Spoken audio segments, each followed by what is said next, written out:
in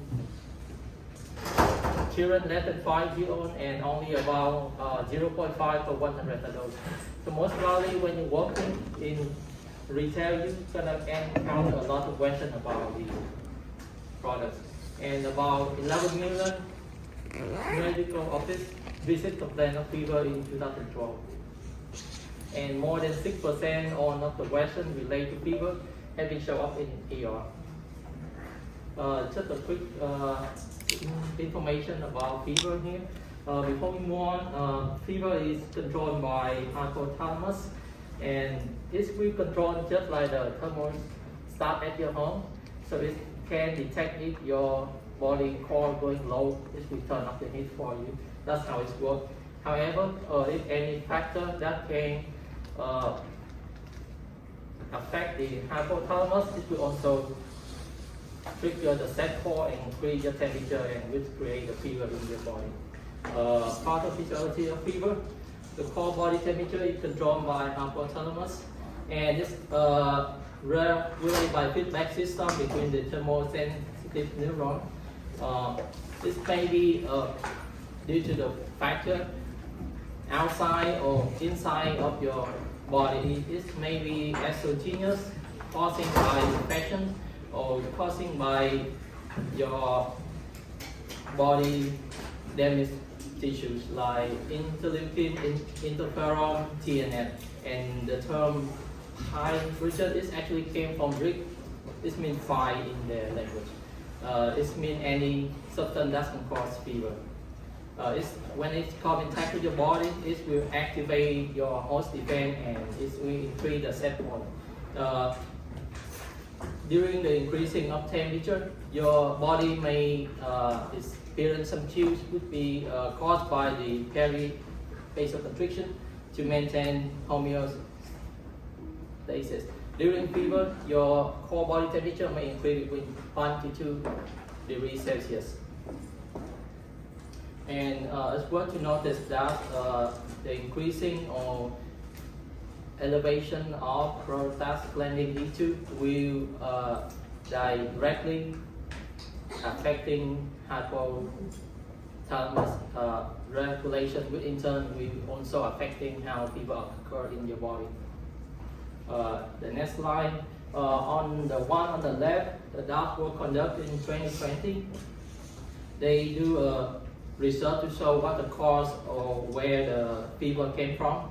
And if you can see that, only about 7% come from malignancy and 4% unknown cause, and most of the case, there's going to be no diagnosis. This means the patient is going to come to you and ask you how to take certain medication to help the fever, and that's why they can unlock the information. And if you work in a retail setting, CVS, Walgreens, more patients are going to come to you first before they actually come to see the doctor.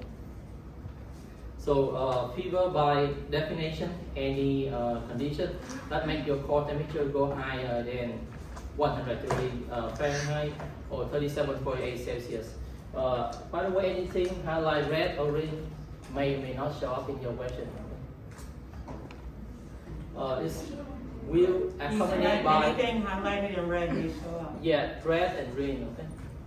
And wherever your body has a fever, it's also go and accompanied by any other discomfort like headache, diaphoresis, chills, tachycardia. Patient may feel tired, pain, aging, all of those symptoms. And most of the time, they can take any anti-pyretic medication. It's also help with those symptoms. The next condition, hypothermia, is the malfunctioning of normal thermoregulatory process at hypothalamus. It can be fatal because it happens quickly within 24 hours. If you don't cool down the body function, it may lead to severe brain damage or eventually lead to death if not taken care of. And one thing to be paid attention, and no medication will work when this happens. Like mentioned before, most febrile episodes will be caused likely by infections. You see on the chart on the left, it's about 16%, and viral is the most common cause. If you see in 2019 when we have COVID-19 happen, most of the time the patient gonna show the first symptom will be fever, but not all of the patient has COVID. We have fever. In about 43%, we have low rate fever, and some of the patients they will have positive COVID but no symptom at all. So pay attention to that. Also, there will be other non-infectious cause like malignancy, tissue damage, dehydration, heat stroke, also causing fever. What to mention, drug-induced fever, the temperature will go much higher than the normal fever range. It can go between 98.9, can go up to 109 degrees Fahrenheit. This slide here, this or not the medication that may cause fever. I will not expect you guys to memorize the whole slide, but though with the arrows, you suppose you know it for your exam purpose. As you can see, most of it in anti-infective or antibiotic will help control the infection, but in the meantime, it will also cause fever. And this will not help with the fever, so when they come to your pharmacy, pick up prescription for antibiotic, make sure to let them know that they may have to take something else for fever. These are the ones that I highlight. It's going to show up quite frequent during your practice, so it's good to know it. And for example, epinephrine, nifedipine, amphetamine salts, which means all of the ADHD medication. You suppose you know the name brand and the off brand of the medication. The synthesis of PGE2 this will depend on the expression of an enzyme called cyclooxygenase or COX, which can be divided into COX1 and COX2. And today, probably the first time you guys heard about COX3. Okay? So first question here. So the way this one works, I want to show you the question. I'll give you guys 20 seconds, and if you can come up with an answer, you can say it, and I can confirm yes or no with you guys. We move on. Okay. B, C,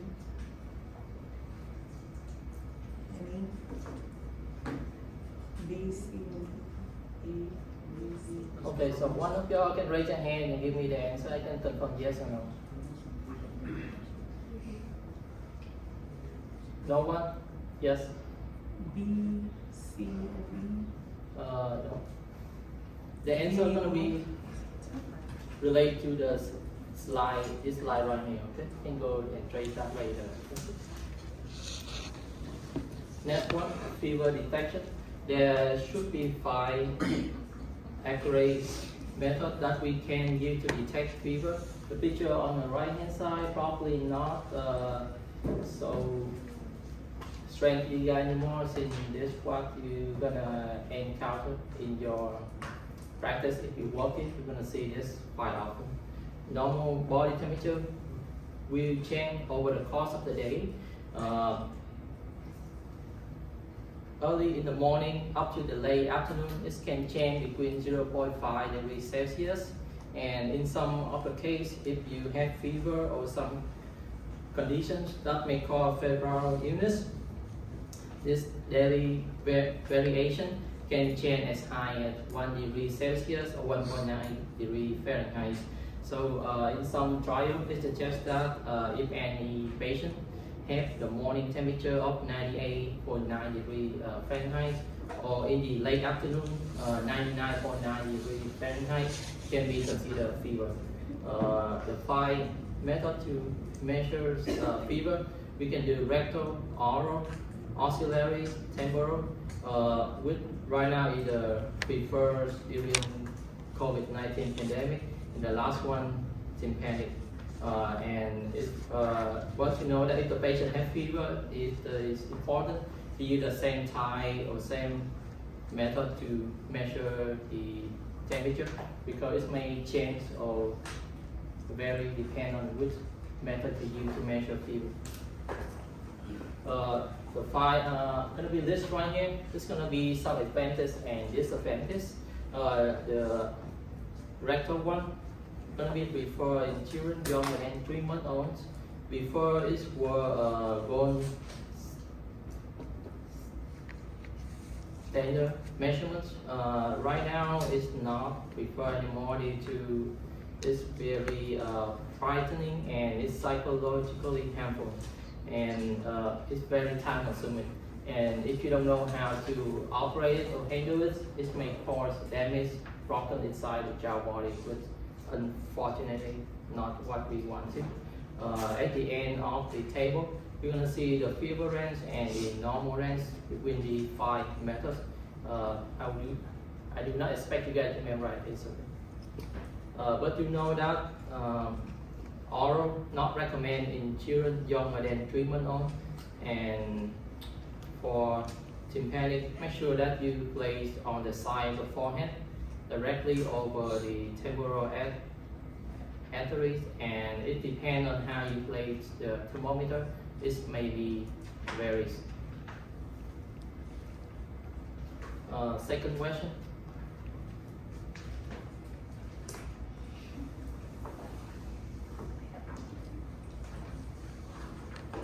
By the way, it depends on your response. The questions may or may not show up in your exam. Okay? I have 20 questions.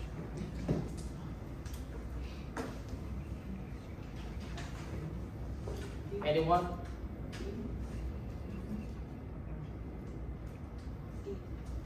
You can take picture, it may change. Okay?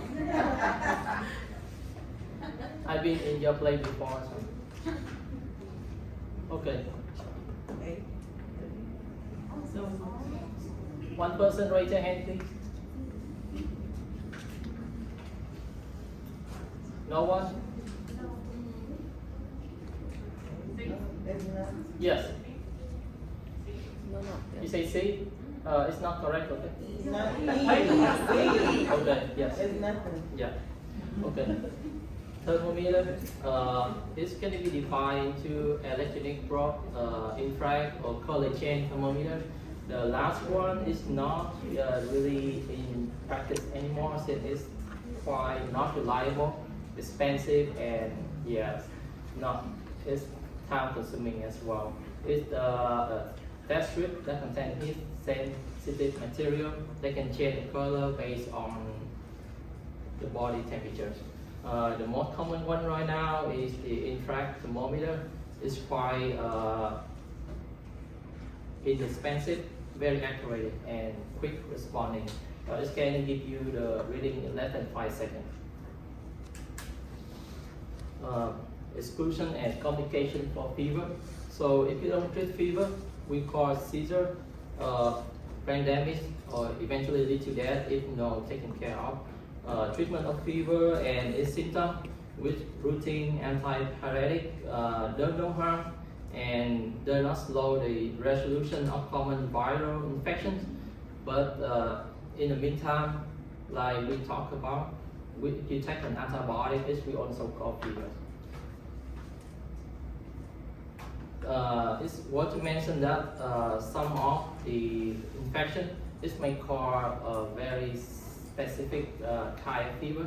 If it's caused by Plasmodium virus, the fever is gonna spike up every 3rd day, and if it's caused by another infection called Plasmodium malaria, it's gonna be spike up every 4 days. And if the patient have neurogenic pneumonia, it's gonna spike up every 21 days. You need to know the exclusion for self-treatment. If the rectal temperature more than 104, or if it's more than 100.4, if the children less than 3 months old, if they have severe symptom of infection, or they have history of seizure, CNS damage, dehydrated, or hard to wake up, that's a symptom that they have some brain damage. You shouldn't separate that out.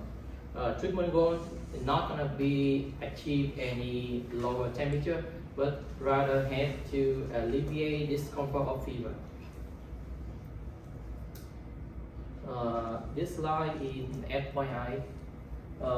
It's not going to be practical in your working setting. Most likely when you work in retail, they're going to ask you how to use this. And if you work in hospital, the nurse gonna do it for you. So, the non-pharmacotherapy option, the most common one is adequate fruit intake to prevent dehydration, unless it's contraindicated if patient have fluid retention or any other condition. You can give between 30 to 60 ml per hour for children and 60 to 120 per hour in adults. Beware that if they drink high sugar loads, it may worsen if the patient has diarrhea.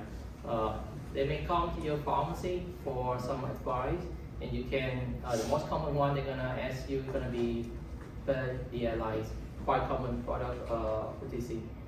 The treatment of hyperthermia is primarily targeted at rapid reduction of what is not recommended, like sponging or bathing. Prescription. Most of the medication that used to control fever, we call it antipyretics.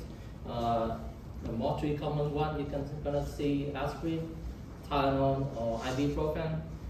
It inhibits the PGE2 synthesis, which in turn decrease the feedback between the thermoregulatory neurons and hypothalamus, and in turn will reduce the set point during fever. The medication will take an effect between 1 to 2 hours. Tylenol right now is the preferred antipyretic due to its less side effect profile. How it's controlled fever, its oxidized form will inhibit cyclooxygenase or COX enzyme activity. Tylenol is a poor COX inhibitor in peripheral tissue. It doesn't have any anti-inflammatory activities. However, when it oxidized by the P450 enzyme, it can create a form called COX-3, and in turn this one will happen to be in the brain of and inhibit of this enzyme by Tylenol will account for the antipyretic effect of Tylenol. Ibuprofen or ethylmorphine should not be used in children less than 6 months old, and avoids ibuprofen and other NSAIDs in pregnant women with uncontrolled hypertension, heart failure, or renal failure. Aspirin shouldn't recommend it for any children less than 18 and teenagers. And for antipyretic purpose, the agent should not be used more than 3 days to treat fever. And after 3 days, if the fever still persists, you have to refer them to doctor. Compare between Tylenol and ibuprofen in terms of controlling fever. Both agents work effectively within half an hour to 1 hour. It's really common medication over the counter, leading to many common medication errors, to overdosing and duplicating therapy. The number in 2019, about 51% pediatric patients receive inaccurate dosing, and 62% of them from Tylenol and 26% from ibuprofen. And we do recommend that if fever not controlled by one of them, you can use the other one or alternating them between 1 to 2 hours to have good fever. Next question.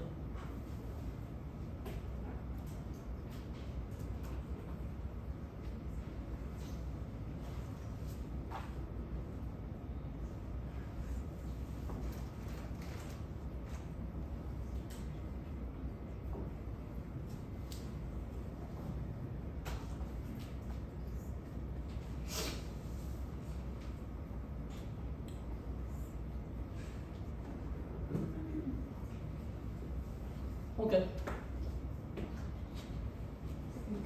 C, D, and E. We say C and E. Okay, C and E. Headache. Before we move on to headache, doctor asks one you got to log in Blackboard and check in. The password gonna be lowercase, day 2, and my name, Leo. What? You gotta log in Blackboard to check in, and the password gonna be lowercase, day 2, and my name Leo Lee on lowercase, DAY 2 LEOLE. Do you mind writing it on the board? I don't have to write on the board, sorry. Sorry. So D là David, A là Apple, Y là Yellow, number 2, L là Larry, E là Edward, O là On, L là Larry, E là Edward, all lowercase. So J to Leo. Yes. You got it? Leo. Leo, Lee, Ellie, 1 E at the end.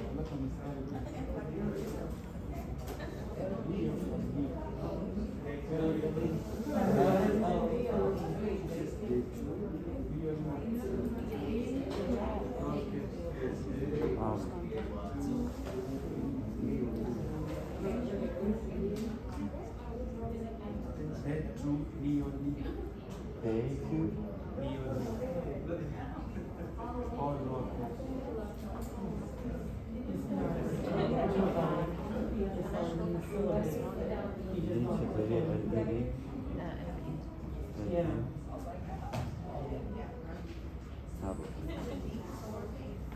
Everything is lowercase.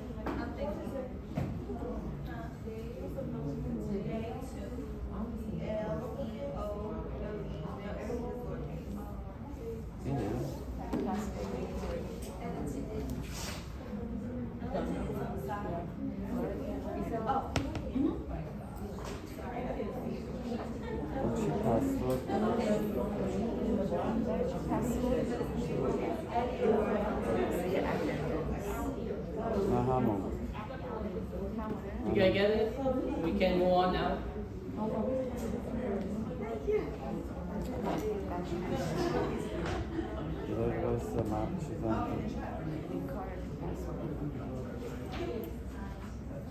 Okay.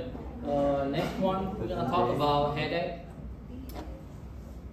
It's the most common pain condition that results in loss of productivity.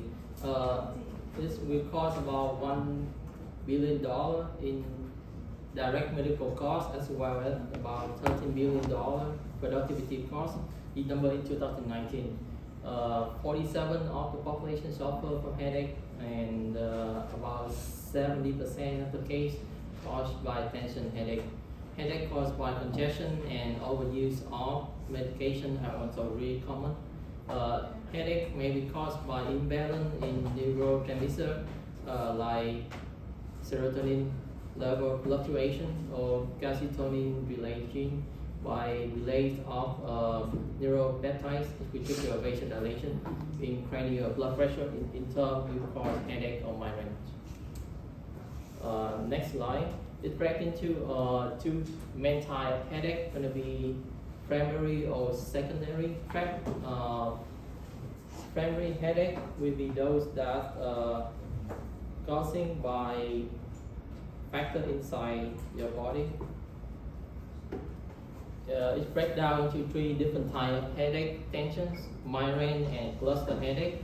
And for tension headache, it in response to stress, anxiety, depression. Episodic is caused mainly and felt by PNS or peripheral nervous system, and it can last for several hours. That compared with chronic headache, this can be felt by CNS, and it's sometimes in more severe case, it can last for several days, up to a 1 week long. It can be described as pressure or tightening in both sides, may spread to or feel like a bang around the patient's head. Medication overuse is another category under tension headache.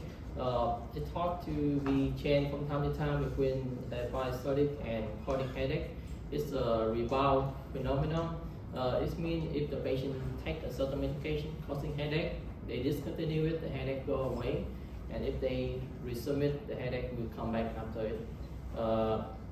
Some of the side effects to differentiate between the other two will be difficult concentrating, lethargy, irritability, and nauseating.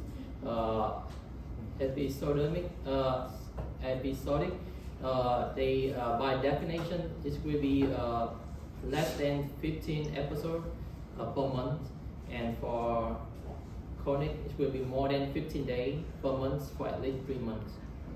The second one, migraine headache, more common in women compared to men, only 6%. This may due to genetic factor.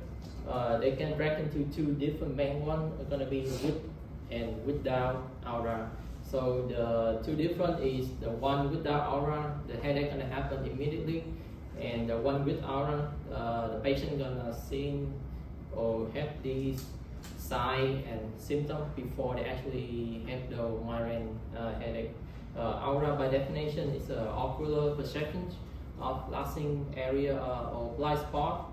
The patient may have hallucination, one side muscle weakness, difficult speaking, maybe up to 30 minutes.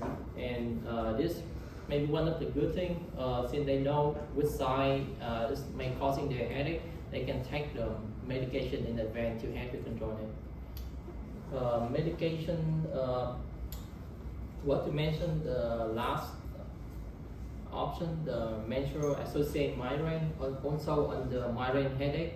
This one most occur in women, and this may be due to certain medication like birth control or any hormone therapy medication may causing these conditions. Plus the headache, we will not talk about it, but it's at least there for condition purpose. The secondary headache is going to be anything that happened by underlying illness, like suffer from a head trauma, stroke, substance abuse, or certain infections. And the most common that patient will come to you going to be about sign of headache. It's going to be pressure line. Usually it will localize to the facial area only. It will cause no nauseating or vomiting or any visual disturbance. It's persistent sinus pain or discharge for more than 3 days or so. It's the potential infection and it needs referral for an antibiotic. Some of the OTC options, we can use either Tylenol, NSAIDs, aspirin, or caffeine. Some of the one that requires prescription, the most common one, triptans, opioid, beta-butyl, ergotamine. Clinic presentation, again, this for FYI. Migraine headache, we are going to talk about migraine headache, the most common one when they come to you. It's arise from a complex interaction of neuronal and vascular factor. Stress may be one of the factors very common that causing this type of headache. Hormone changing, like mentioned, fluctuating estrogen level may also causing menstrual associated migraine. Caffeine, alcohol, exercise, change in altitude or light can also trigger migraine headache. Caffeine can cause migraine, also can be used to treat for migraine. Other trigger medication, reserpine, nitrates, oral contraceptive, and other post-menopausal hormone, and lower magnesium level also can cause migraine headache.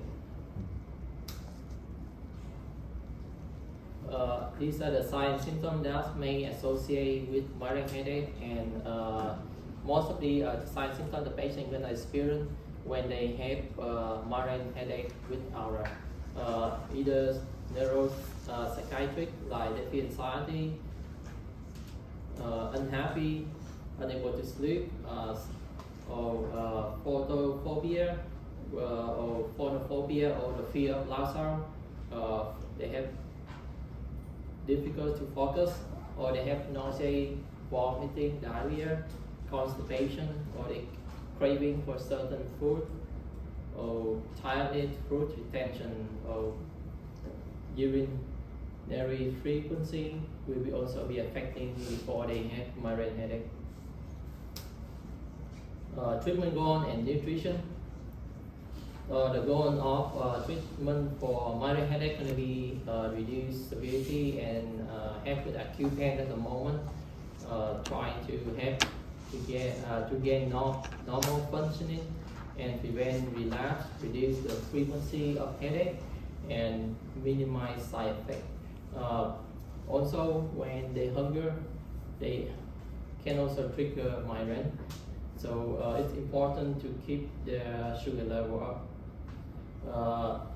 Increased magnesium supplement also help with the condition. Avoid certain food that can trigger the condition like nitrate in crude meat, thiamine in red wine and 80s, theobromide in chocolate, phenylanides and MSG. This agent is a salt that often found in Asian food. It's widely used and there are a lot of discussion about this one. And the last one is caffeine. Nutrition or any other supplement that can be used for headache. They can come as you for caffeine, butterbeer, feverfew, magnesium, riboflavin, and coenzyme Q10. They are the one that you can recommend to the customer. Only approximately 30 to 40% patients get magnesium from their diet, so it's important to keep their magnesium level up to bar or it's gonna trigger migraine headache. Next question.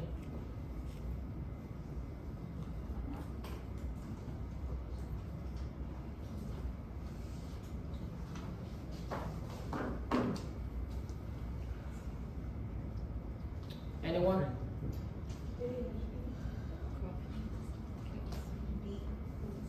Say louder. You say B. That's it? E.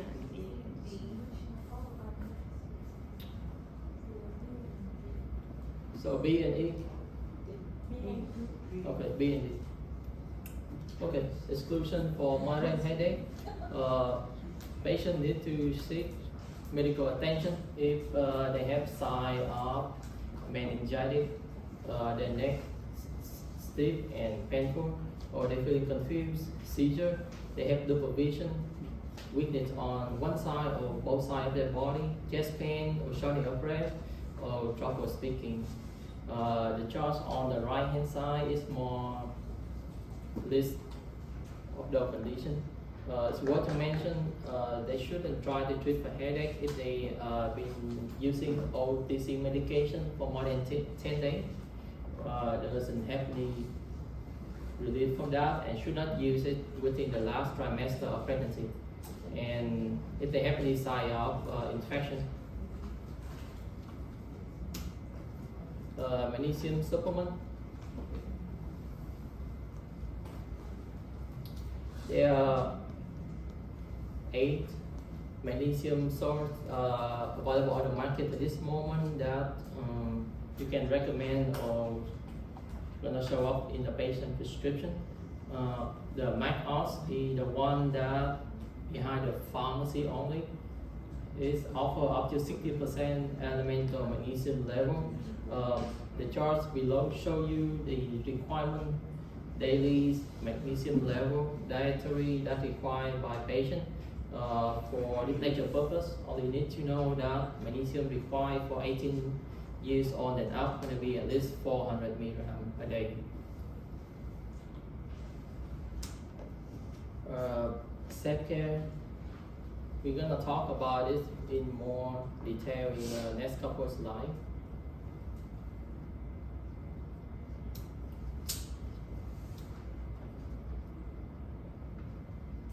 Okay, go back to the 2 types of headache that we were talking about. Family headache, for tension headache, for episodic, they respond well to OTC option, aspirin or NSAIDs or either Tylenol and salicylates. When they take an onset headache, we quickly help them to resolve the headache if it's mild or moderate conditions. Again, it's limited to less than 3 days per week. For chronic headache, physical therapy or exercise may be beneficial in addition to medication. Medication overuse, They can subsequently reduce the frequency they take the medication or completely eliminate offending agent.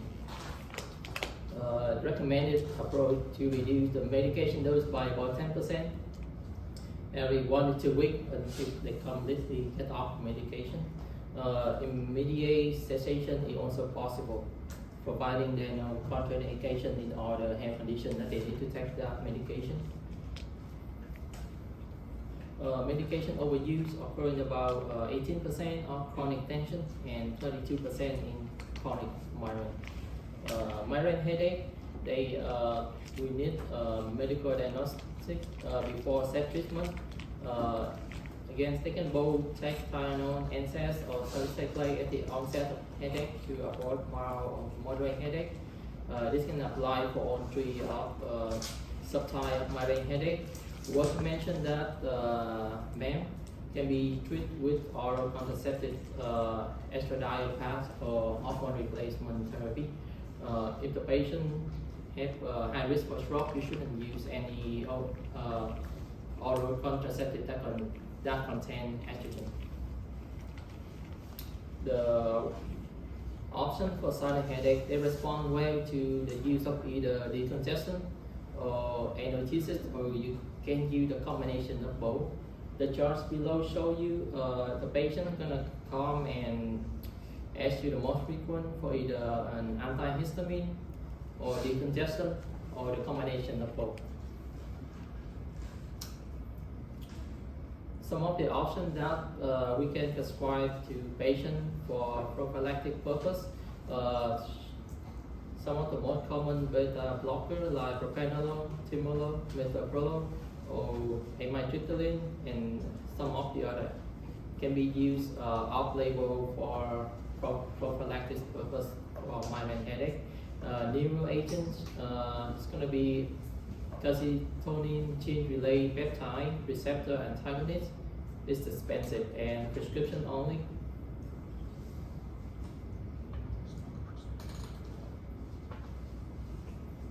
And the early use of migraine specific medication for severe attack through that provide the best outcome in a trial of 835 adults with migraine, and they compare and show that if the patient takes certain of the prophylactic agent, this helps them with better outcome.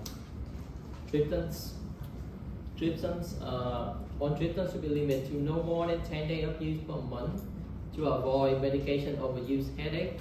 For that reason, if you work in retail setting, you know most of the triptan medication, they will be limited to 9 tablets per month. For this reason, insurance will not pay for more than 9 tablets per month based on this diagnosis. Mechanism of action is the selective agonist of serotonin 5-HT1 receptor. It's called vasoconstriction of the cranial blood vessel, and in case it inhibits neuropeptide release, decrease pain transmission. It works quickly within 15 minutes to half an hour, and they are first line for acute treatment.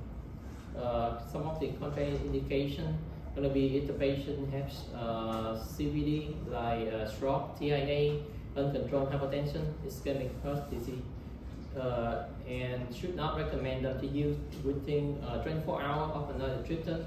They have to wait at least 24 to 48 hours before switch to another treatment, or taken together with another ergotamine medication. Also avoid taking together with MA or inhibitors. When you're taking sumatriptan, rizatriptan, and zolmitriptan. At 2 hours after dosing, the combination of sumatriptan and naproxen proved to be more effective than placebo or just sumatriptan alone for headache relief. Triptans.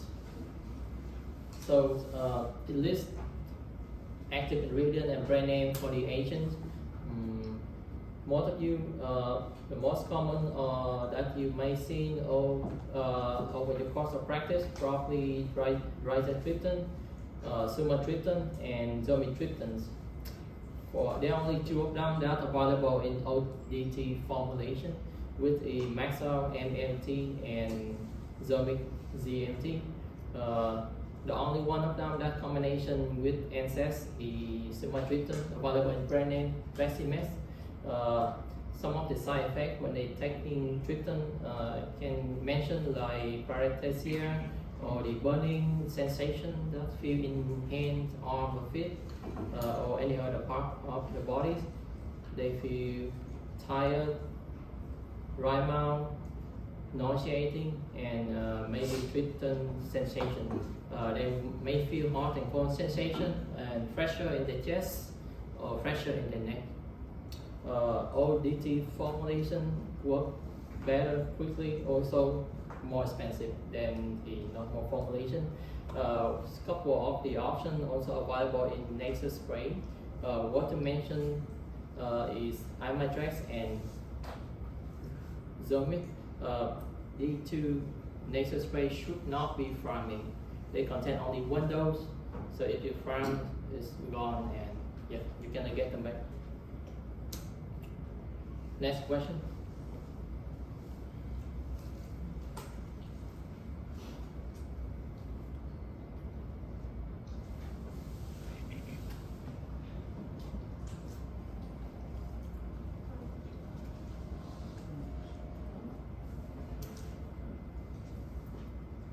Anyone?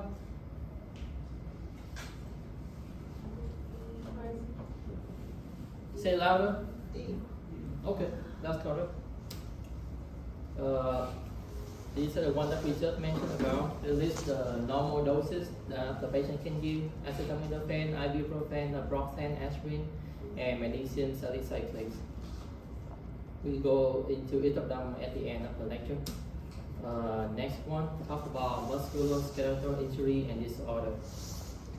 So, pain that affect the bone, muscle, ligament, tendon, or nerves.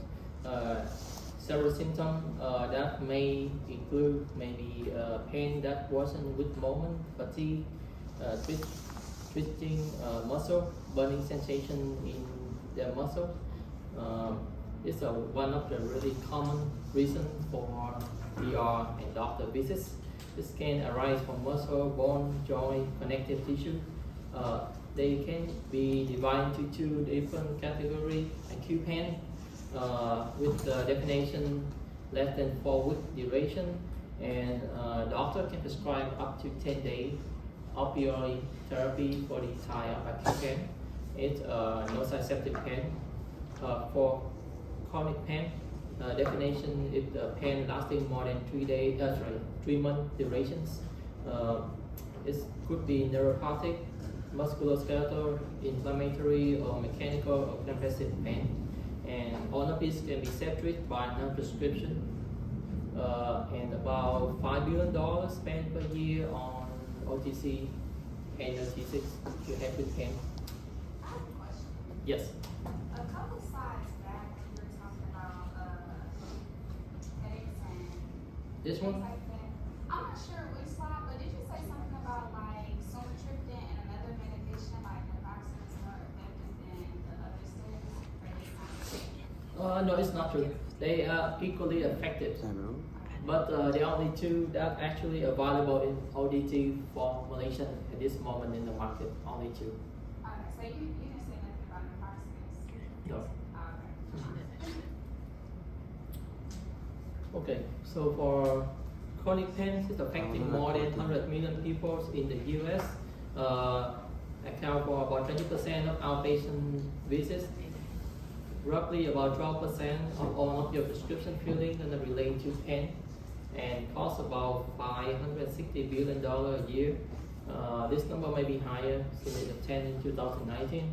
It's linked to restriction in mobility, causing anxiety, depression, and reduced quality of life. It's more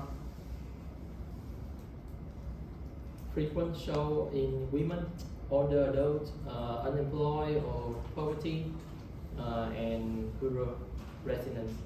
What you mentioned that the risk of committing suicide is twice higher in chronic pain patients, and it's affecting their sleep, causing depression, causing anxiety, leading them to taking more and more medication.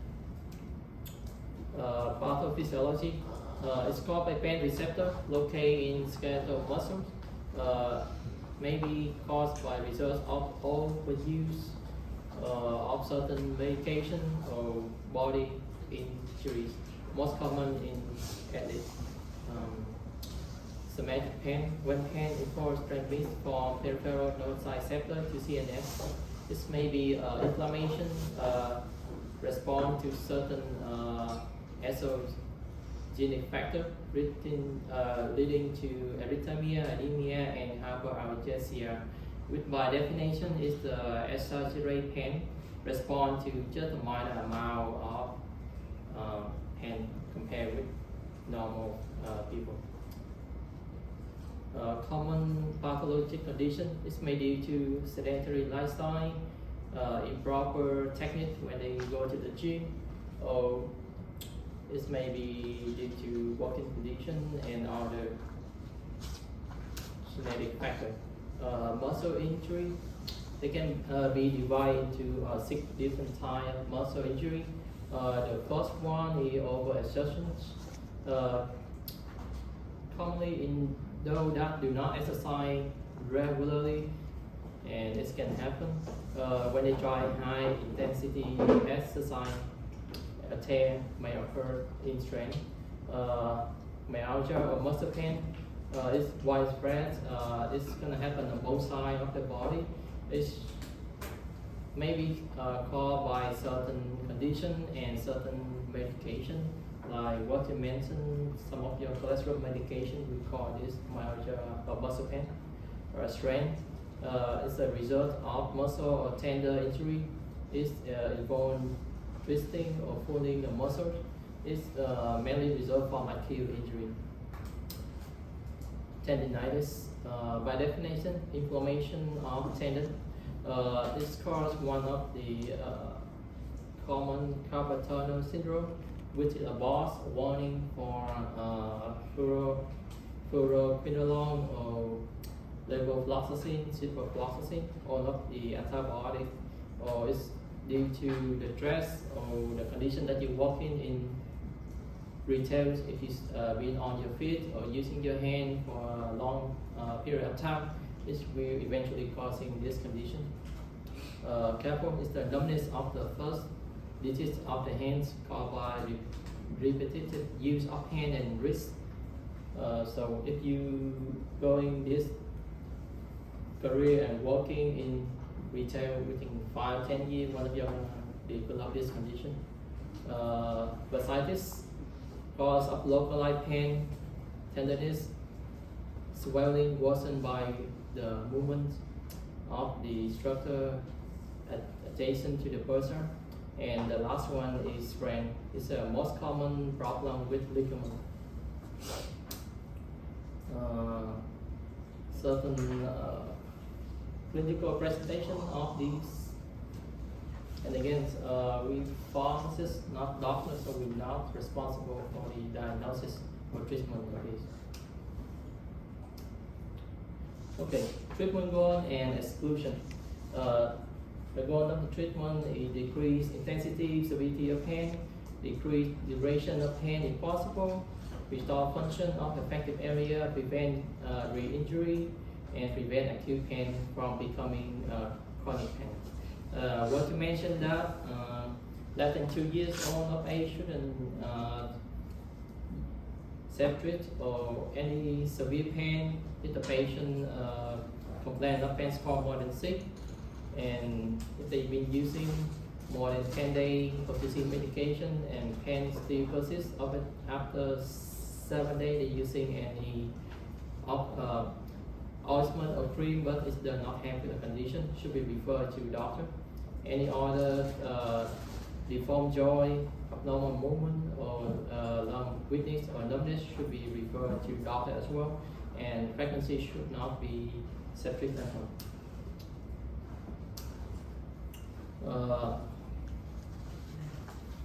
Non-pharmacotherapy options. We can either use ice or hot therapy. For food therapy, We can use Pharm therapy, which stands for protect, rest, ice, compress, and elevation. It's help healing and help reduce swelling. Limit ice application to 15 minutes to 20 minutes.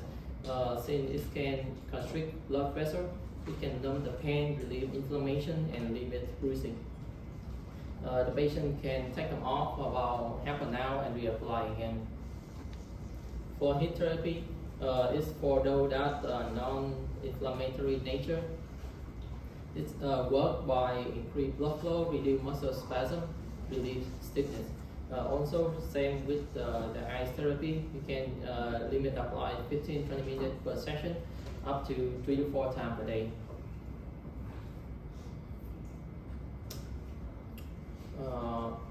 Non-pharmacotherapy, topical. We mentioned the next couple of few slides. This can be in the form of patches, adhesive product to apply on the dry skin, free of lotion or hair. Can be in terms of heating device. It's causing skin burn if they apply for too long time period. Tan therapy. This device available by itself. Patient can apply between 15 minutes to 30 minutes up to 3 times per day. Either massage or acupuncture also help with the pain. For oral OTC medication, again limit to 10 days of self-care uses. If patient taking NSAIDs daily, recommend to add on either PPI or ethyl antagonic for GI protection. If for elderly patient, we recommend using topical or oral. ACP recommendation, unless contraindicated, NSAIDs should be recommended over Tylenol for inflammation nature of injuries. And NSAIDs should be used as the first line in chronic back pain. Topical counter irritants. These are list of some of the common OTC that you can encounter in your practice. Maybe aspirin, Bengay, icy hot, capsaicin, Jostrip, Lidocare, Salonpas, and so on. This may be available in all the brands, but they contain probably the same ingredients.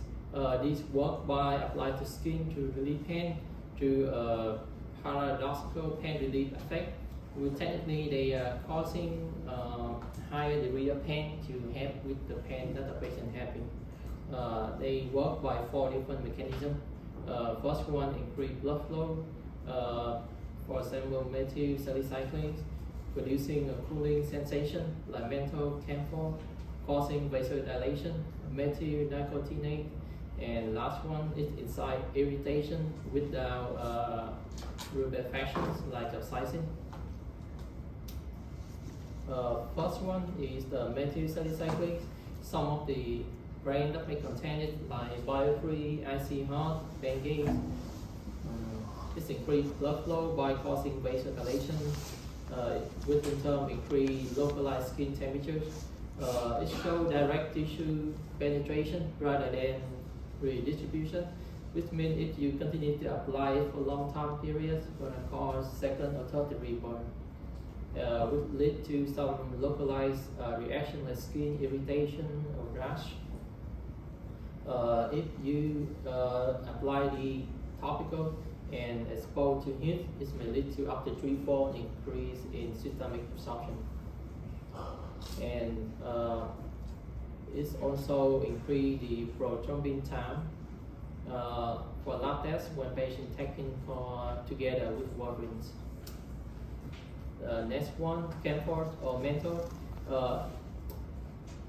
If concentration less than 3%, it's work between 0.1 to 3%. It will exert the therapeutic effect.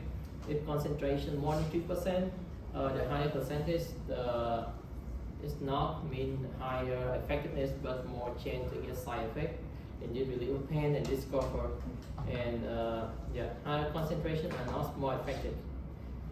In the picture that you can see here, this OTC product actually available in 11%.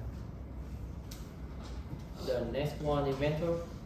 Concentration less than 1% should show the effectiveness. Most of the OTC that you see is going to be between 2 to 3% and something up to 4%. Concentration more than 1.25% will also work, but against higher concentration, not more effective. Discontinue if the patient has rash, burning, or stinging, swelling, or even infection. Methyl nicotinate is penetrates skin barrier readily. This can cause vasodilation. It can interact with certain blood pressure medication. So this can cause certain drop in blood pressure, pulse rate, if applied over a large area. For this reason, this active ingredient not really practical in OTC anymore. This picture I found back in 1990 is not available OTC anymore. Capsaicin is worked by the substance P in response to other factor that trigger pain. Is diminish the sensation experience with repeat application. Is both one of the OTC product that recommended by OTC. The dosage can be ranged between 0.025% to 0.1%. It's usually applied up to 4 times a day.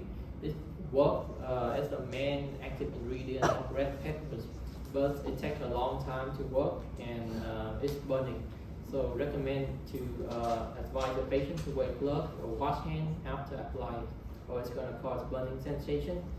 This is the only one that also can be used with diabetic neuropathy. Lidocaine. Salonpas OTC product can go up to 4% lidocaine.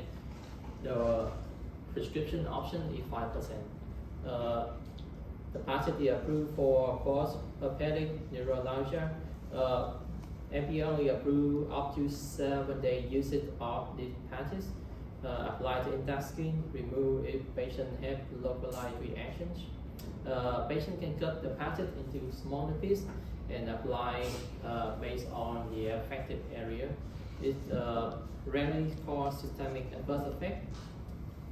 What to mention, the patches may be affected by contact with water, so let them know that if they engaging any other activity like swimming, showering, they should remove the old patch and apply the new one. It can be work up to 12 hours. Some of the herbal supplement options that the patient may look for that can help with their musculoskeletal pain.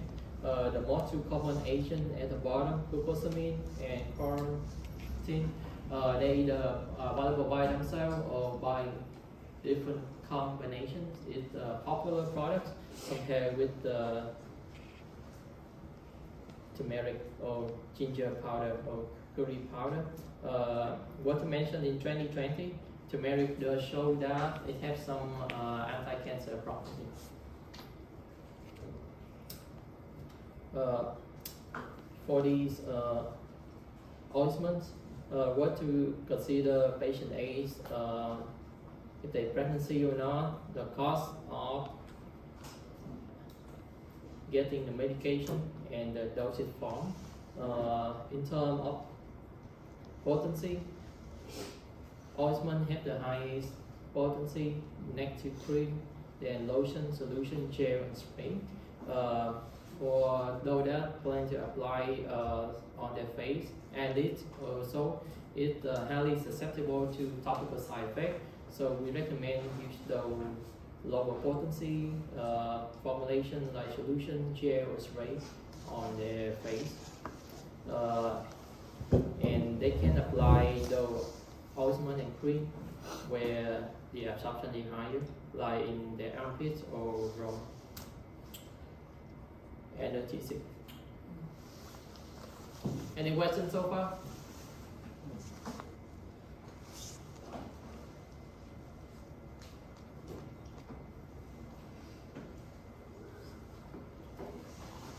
다음 교수입니다. So the table lists all of the options that the patient can obtain it through OTC. All of these are available OTC.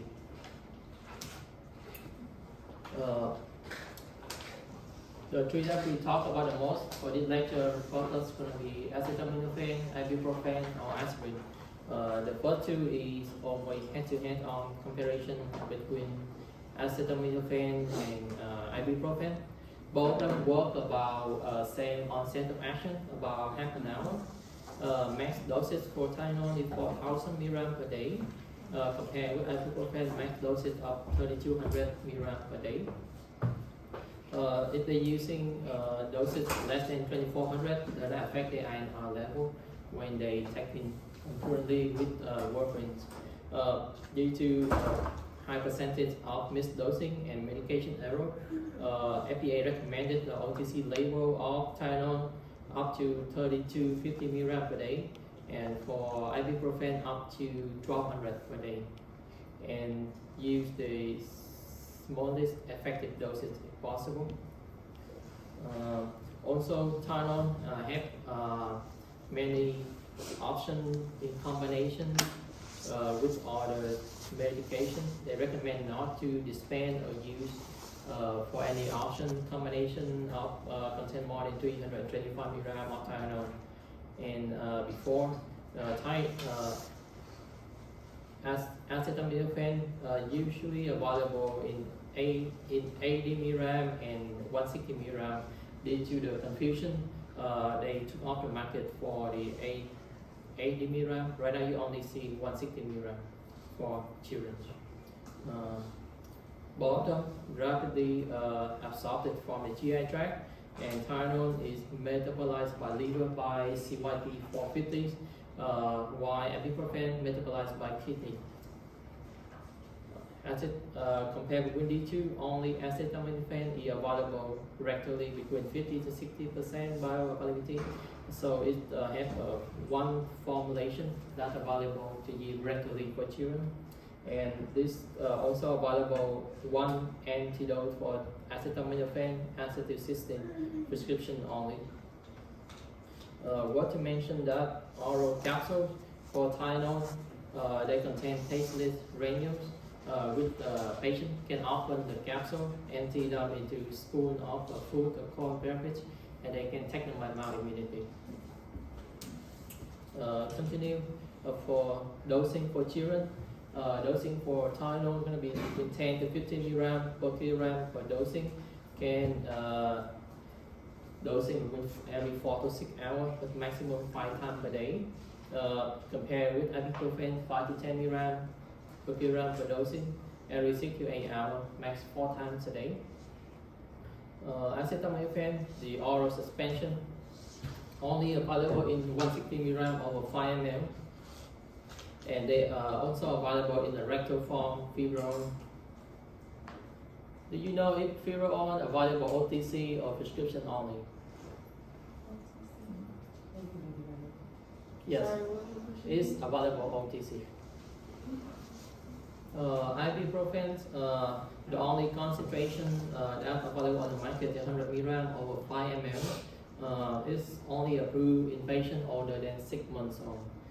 You will encounter a lot of prescription from dentists written for ibuprofen 600, 800 every 4 hours, really common. And they pushing to the max dosing based on their practice years ago. The higher ibuprofen they give to the patient show that reduce swelling, but they did not account for the maximum dosage with the in term causing renal failure. Again, maximum dosing in prescription purpose is 4,000 mg per day for Tylenol, and for ibuprofen is 3,200. Tylenol can be available up to 650 mg tablet of capsule, while ibuprofen only available 200 mg OTC.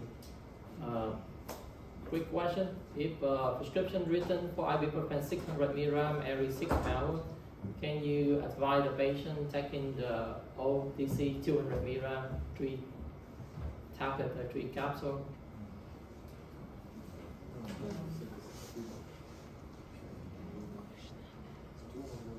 That's a yes or no?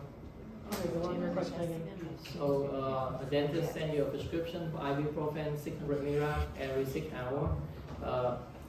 You know that they also available in 200 milligram OTC. Can you advise them to buy the OTC, taking 3 of the 200?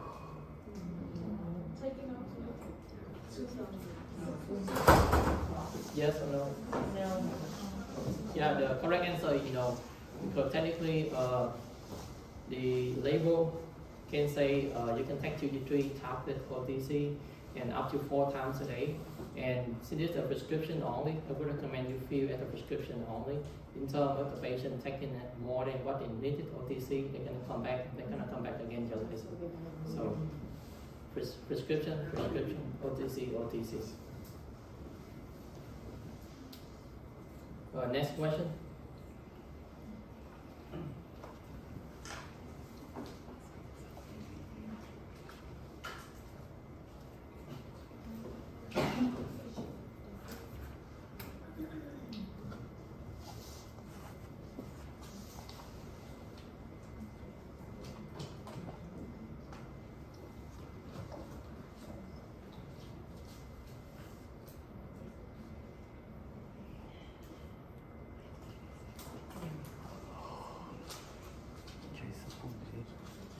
Okay, any taker?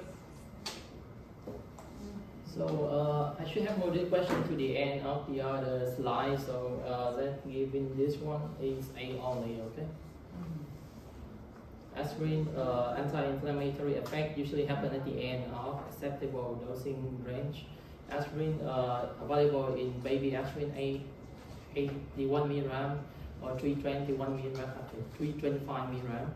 Patient can take up to 6,000 milligram of aspirin per day. That's how they get the effective to control fever and anti-inflammatory effect. NSAIDs. When we talk about NSAIDs, we talk about ibuprofen, naproxen, magnesium salicylate. Aspirin do not contain in the NSAIDs group. Before they used to include aspirin in NSAIDs, but now they are 2 different categories. Especially profile NSAIDs, it will cause dyspepsia, heartburn, nauseating, gastric pain. We do recommend every patient taking with a full glass of water and eat something, and either they can take it with food or meal or antacids if they have GI upset. Complication, GI ulceration, perforation, bleeding. Risk factor higher for those elderly patients, those with PUDs or anticoagulant or alcohol. Will cause dizziness, headache, fatigue, rash, itching, photosensitivity, and fluid retention. That's one of the reasons why we should not recommend them to get NSAIDs if they are on certain blood pressure medication. This may cause uncontrolled hypertension. It's also not recommended in the 3rd trimester, since it can cause premature closure of the ventricles, arteriosus, which leads to heart failure in baby. This one is the FDA label warning for acetaminophen. You're gonna find this one in the back of every Tylenol bottles. The label warning, maximum of 4,000 milligram acetaminophen in 24 hours. This is the label warning for NSAIDs. So they have heart attack and stroke warning. Again, it's a NSAID except aspirin, increase risk of heart attack, heart failure, and stroke. It can be fatal. Let the patient know that if they have high blood pressure, heart disease, or kidney disease, or they had stroke before, they shouldn't take aspirin or NSAIDs without consulting with doctors. Stop or not taking OTC NSAIDs if patient have symptoms of heart problem like chest pain, drop or breathing, weakness in one side or side or both sides of the body, slow speed or leg swelling. The 5 symptoms also the first 5 symptoms when the patient have stroke. Salicylates or aspirin. Most common brand name is Ecotrin. It's worked by irreversible platelet inhibitions. Platelet lifespan about 8 to 9 days.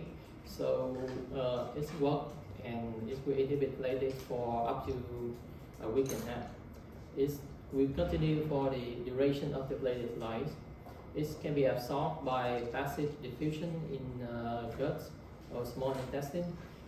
Once absorbed, it will be hydrolyzed to salicylic acid within 1 to 2 hours, and is concentration dependent when in terms of protein binding.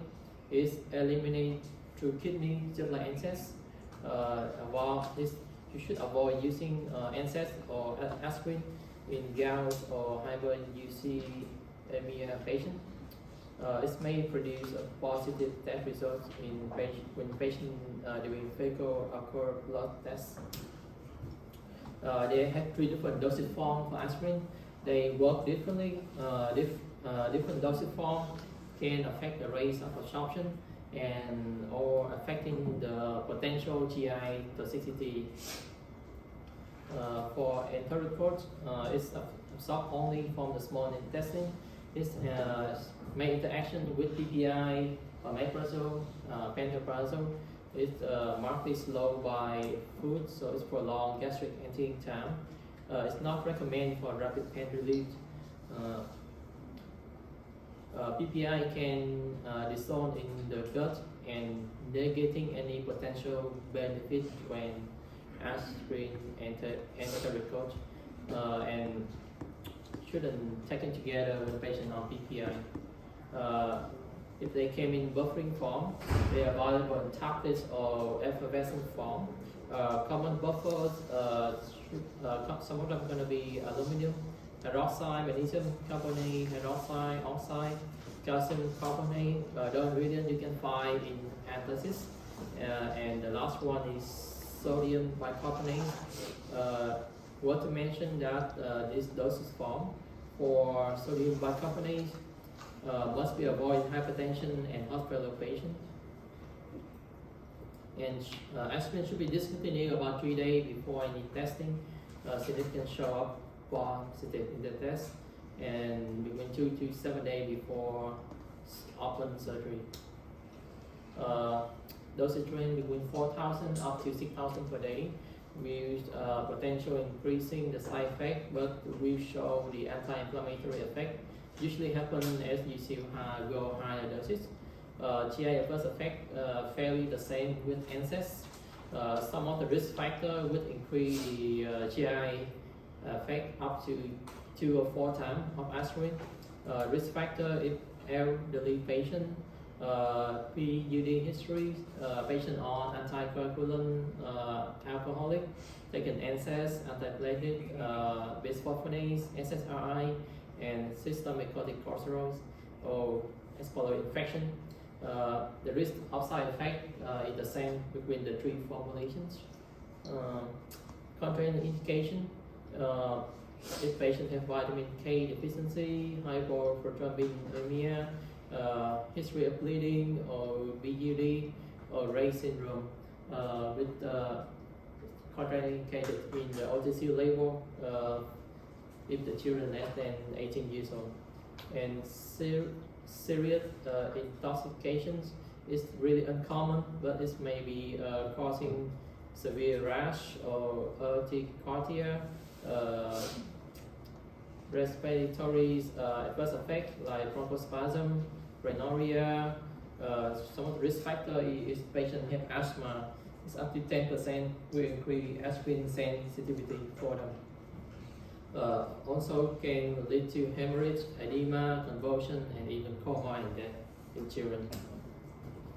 This is the OTC label and recommendation that you can pass on to patients. For the 3 products, just use the maximum dosage on OTC label unless instructed by doctor, and they should only take only one medicine that contains aspirin acetaminophen or NSAID at the time to prevent the risk of concomitant leading to above the maximum recommended dosage level. Over-the-counter medicine brand may contain acetaminophen. You can say Tylenol, NyQuil, DayQuil, aspirin, goodies, and certain contain NSAIDs like Advil, Aleve, Bayer, Motrin, aspirins, and goodies again. Some of the most common prescription available only in combination with acetaminophen. We have Vicodin, Norco, Lotab, Percocet, Thyroxine, Fluoxetine, Ultracet, and some of them contain NSAIDs like Ibuprofen, Mobic, naproxen, Anaprox, Celebrex. Anyone know the difference between naproxen and Anaprox?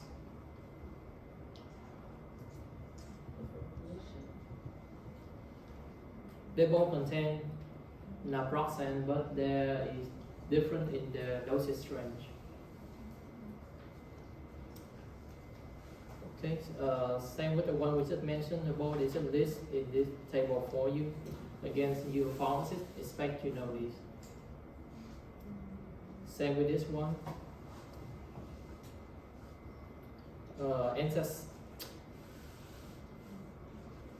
So selectroside, diclofenac, meloxicam, and the bimetol, they both show increased COX-2 selective activity.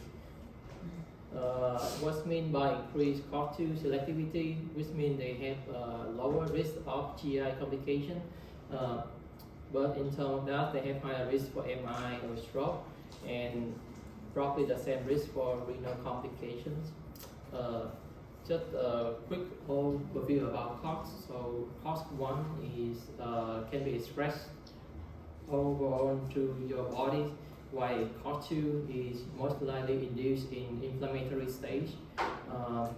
COX-2 selective medication have similar analgesic potency, and they have less gastric irritation than the non-selective. Like we just mentioned, even they are COX-2 selective, they do not appear to lower the risk of nephrotoxicity.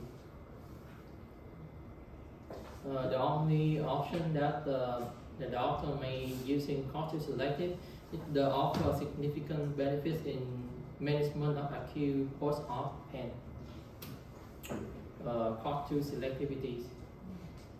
So in the graph on the right hand side, we saw the COX-1 and COX-2 related selectivity of NSAIDs.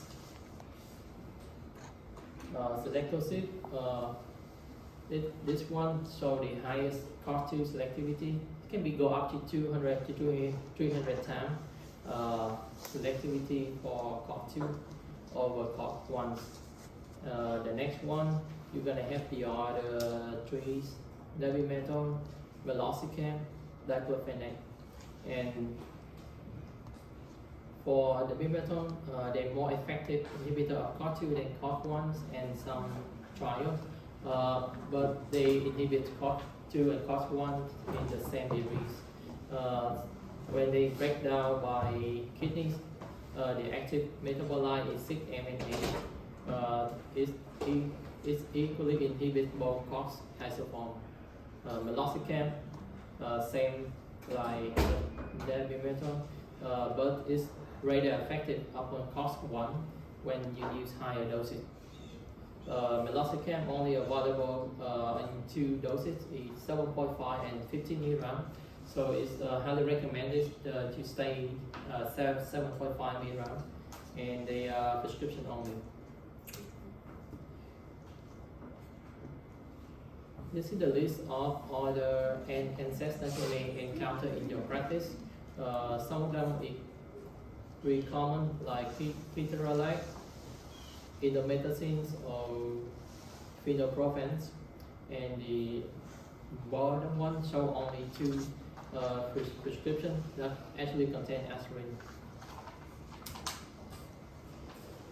So in your practice, you're going to encounter a couple of options. The patient going to come to you and try to refuse certain opioid medications, and most of the time, if you're working in retail pharmacy, you have access to tested PMP aware.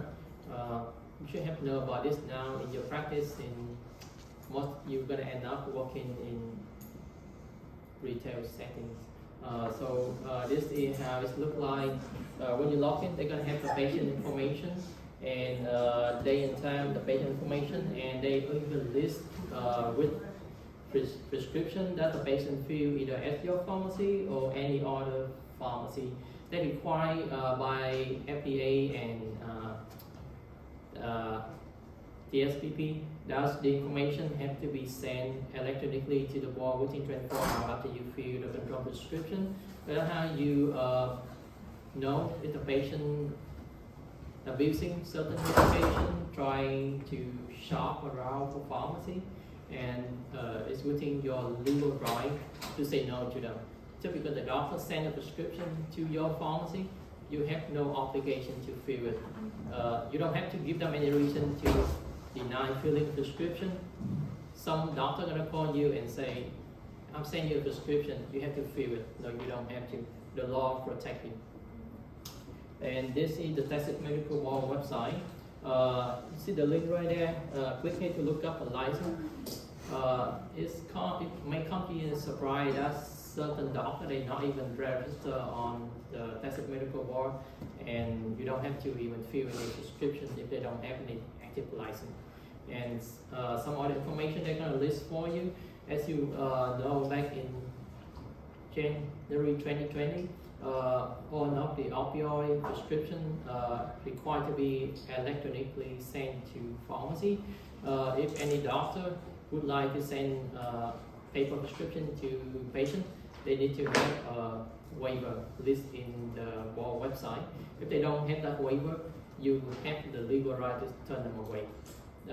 Most of the fraud prescription come in hand of hard copy prescription or calling prescription. Since 2020, we're not enforcing that law, but it's within your right to recognize that, and you have the right to say no if you feel anything wrong with certain customer coming and show you certain opioid prescription. Next question.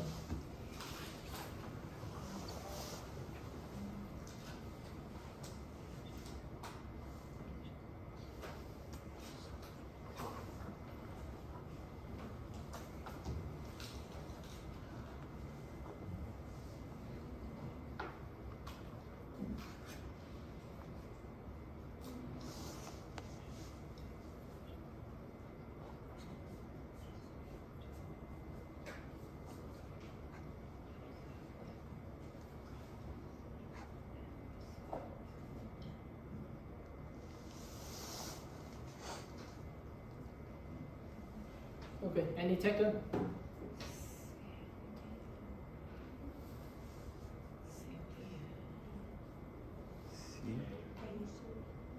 Anyone say A? Okay, it's not correct. Okay, next one.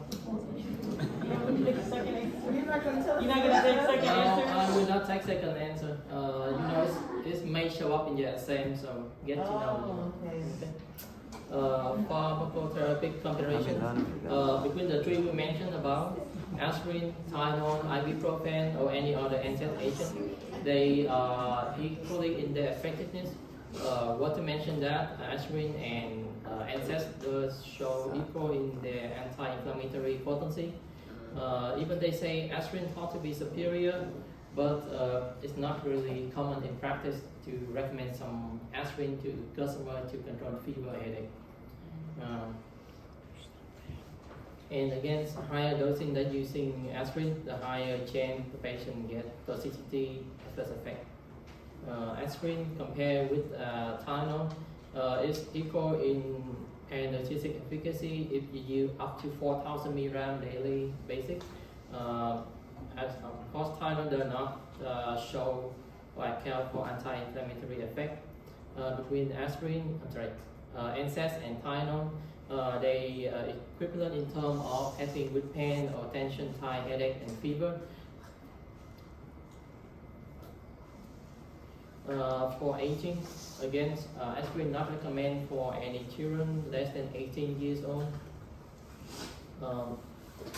Ibuprofen can be used only if the child more than 6 months and up, as compared with Tylenol. They have only one rectal formulation, Firo, that you can recommend to the customer. For older adults, the increased risk of adverse effect leading to recommend for aspirin, not using aspirin or NSAIDs for fever or headache. So Tylenol is the agent of choice, unless they have like back pain. So that's gonna be prefer NSAIDs. Pregnancy and breastfeeding should avoid aspirin, especially during last trimester. This should be the same for NSAIDs or ibuprofen. Tylenol considered safer to recommend to use in pregnancy or breastfeeding. The percentage to cross placenta of Tylenol is about 0.5 to 1 ratio. This may cause some maculopapular rash, but it's quite safe to be used in pregnancies. Again, breastfeeding mother should not use naproxen. Next one.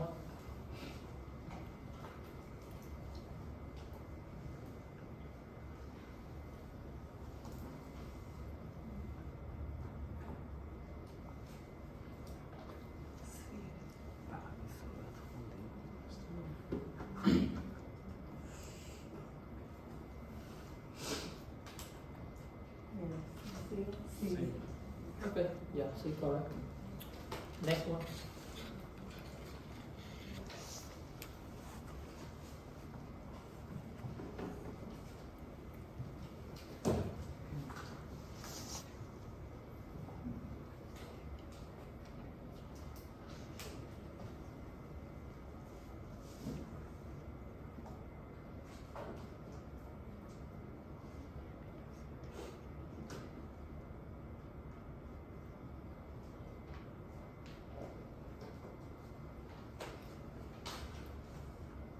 Any taker?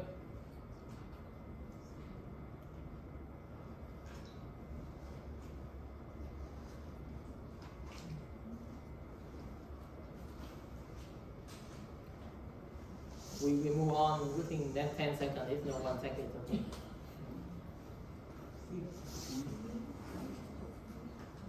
It's a select all that one.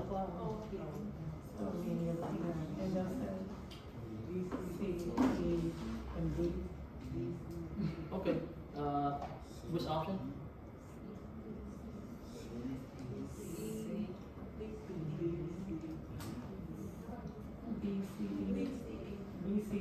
Okay. Still missing one. Which one? Cannot tell you that. Okay. Next question.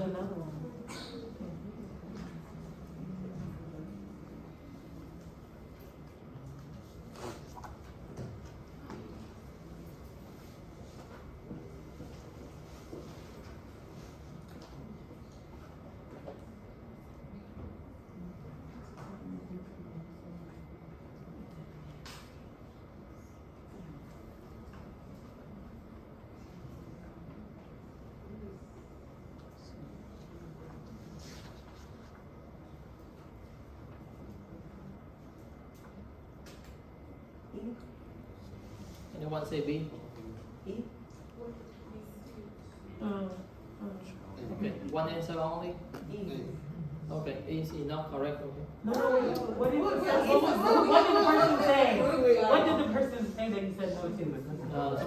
When they say E and I say it's not correct. Okay, so and this one said A. C. Okay, C. Okay. Yeah. Consideration. When it comes to use, aspirin shows sensitivity cross reaction. Only about 7% patients taking Tylenol will have some reaction to aspirin. But it up to 98% when they on ibuprofen and 100% when they taking naproxen. So if the patient on naproxen, you shouldn't recommend them to take aspirin for any other reason. Dosing frequency, naproxen can be using 2-3 times a day, but most of the time you're gonna see prescription or OTC instruction for up to twice a day. Tylenol, ibuprofen, aspirin can be using a frequent at every 4 hours. But Tylenol up to 5 times a day, and ibuprofen up to 4 times a day. Make sure you know the maximum doses recommendation for Tylenol and ibuprofen. And alcohol consumption with the not recommended if they're taking Tylenol. Next one.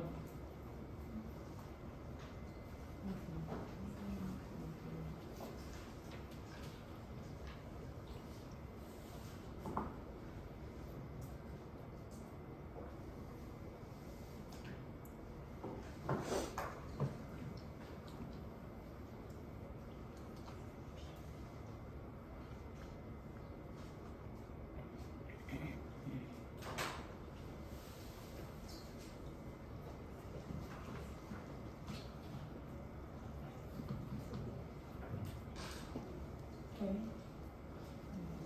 Yeah, that's the best answer. So you say A?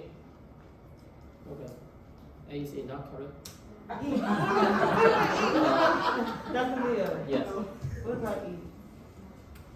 Yeah, it's correct. Okay. It's right from this line. Okay. Okay. So case 1 and case 2, this for your at-home reading. Any question for me at this moment? Can we go back over the question? Okay. So I'm going to back to my very first line and go to which one you guys need to know. Okay. 20 question. 20 questions just you? Yes. So in a high chance you guys may see me again next year.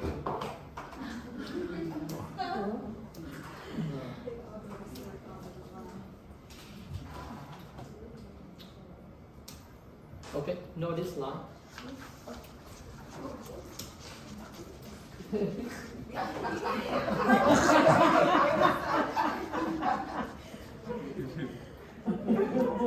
Okay. This one is important as well.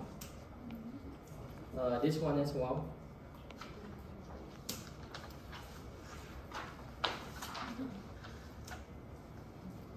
Solution for fever set treatment. This one. This one. This one. Every.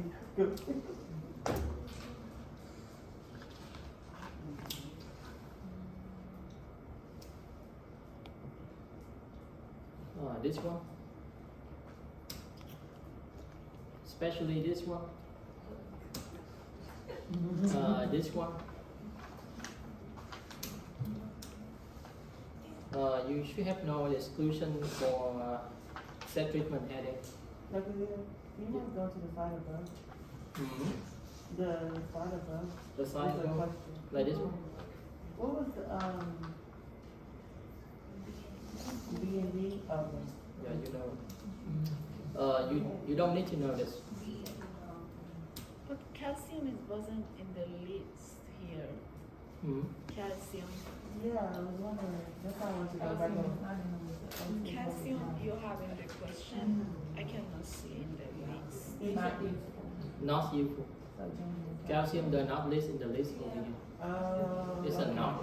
Is it not? Yes. Oh, okay. Because it's not. This one.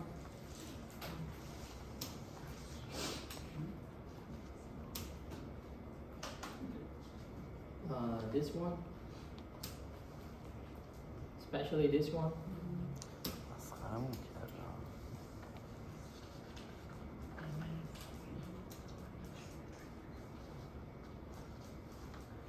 Set treatment or exclusion for when patient have muscular pain But there's no green and yellow. on the top. Oh. Not in the home slide. Okay. This one.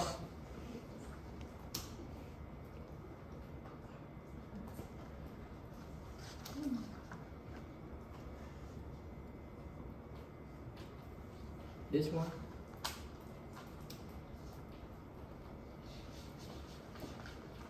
This one.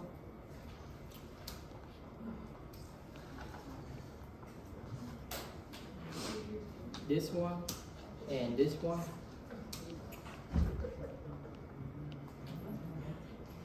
This one. Make sure you know what the warning for acetaminophen and NSAIDs on label is. The come up useful in your practice. This one. This one. And this one.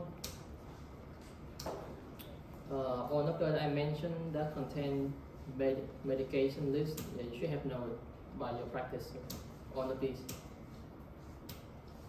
This one as well. This one. And this one. This one. Everything in it is pretty much. Go back. 20% from Turkish side. And this one, okay? Okay. Yeah. Dr. Lee, are we gonna be expecting select all of the type two? Yes. Hey. Any concerns, question for me? Pointers. Pointers.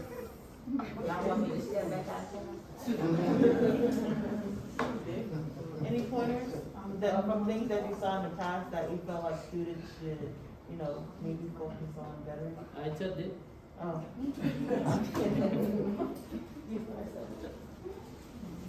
Okay, that concludes our lecture, okay? Thank Good you. luck, yes.